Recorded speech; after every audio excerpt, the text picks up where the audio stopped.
지난 2012년 여야가 공방을 벌였던 노무현 전 대통령 NLL 포기 발언 논란을 기억하실 겁니다.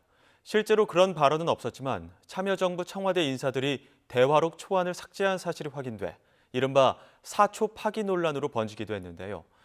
당시 기소된 참여정부 관계자들은 1, 2심에서 무죄를 선고받았는데 대법원 판단은 달랐습니다.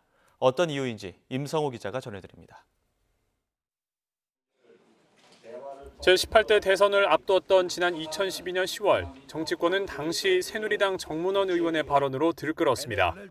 자신이 청와대 통일비서관일 때 2007년 남북 정상회담 대화록을 봤는데 노무현 전 대통령이 NLL 포기 발언을 했다는 거였습니다.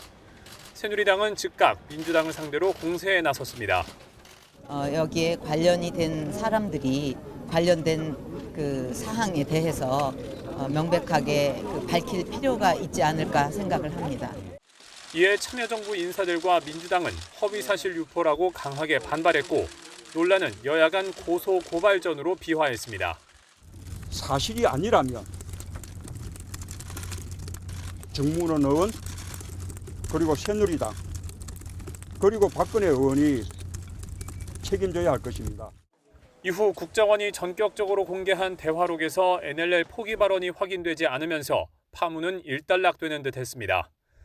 하지만 논란은 참여정부 인사들의 대통령 기록물 불법 폐기 논란으로 번졌습니다. 대화록 내용을 확인하기 위해 검찰이 국가기록원을 압수수색했지만 대화록 원본을 찾지 못했는데 때마침 대화록 초본이 노 전 대통령 사저 업무관리 시스템에 있는 게 확인된 겁니다. 새누리당은 이를 근거로 백종천 전 외교안보실장과 조명균 전 안보비서관 등 참여정부 인사들을 검찰에 고발했습니다. 검찰은 두 사람이 노 전 대통령의 지시에 따라 대화록 초본을 삭제했다고 판단해 기소했지만 1, 2심에선 잇따라 무죄가 나왔습니다. 노 전 대통령의 지시는 수정, 보완 지시였을 뿐이고 대화록 초본을 첨부했던 문서관리 카드는 최종 결제가 안 된 문서여서 대통령 기록물로 볼 수 없다는 이유였습니다. 그런데 이번 대법원의 판단은 달랐습니다. 대통령이 회의록의 내용을 확인한 후 문서관리 카드에 서명을 생성하여 결제함으로써 공문서로 성립시킨다는 의사를 표시하였고 이에 따라 대법원은 문서관리 카드가 대통령 기록물로 생산되었다고 판단하였습니다. 대법원이 유죄 취지로 파기 환송함에 따라 백 전 실장과 조 전 비서관은 서울 고등법원에서 다시 검찰과 형량 다툼을 벌이게 됐습니다. YTN 임성호입니다.